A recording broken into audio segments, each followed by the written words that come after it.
Until recently, Putin's loyal commander fell out of favor due to outright failures in the war against Ukraine. After all, neither Kyiv in 3 days nor the southern and eastern regions of Ukraine, even in 6 months, could not be completely captured. Against the backdrop of the failures of the Russian army during the invasion of Ukraine, Putin's confidence in Shoigu appears to have declined sharply.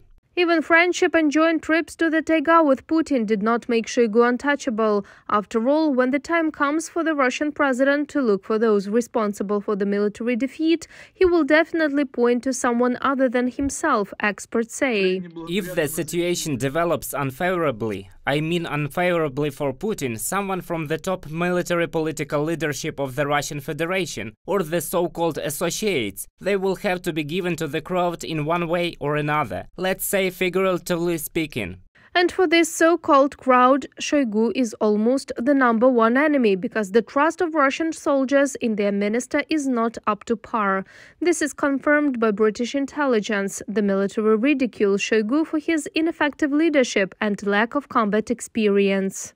Russian officers and soldiers with first-hand experience of the war probably routinely ridicule Shoigu for his ineffectual and out-of-touch leadership as Russian progress has stalled. Shoigu has likely long struggled to overcome his reputation as lacking substantive military experience. UK Ministry of Defense on Twitter.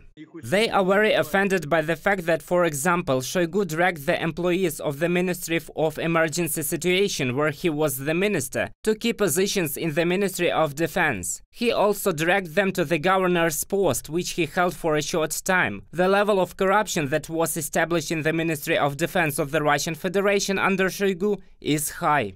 And this, by the way, is one of the main reasons for Russian military failures. After all, the budget billions that allegedly went to strengthen military power ended up in the pockets of Putin's retinue.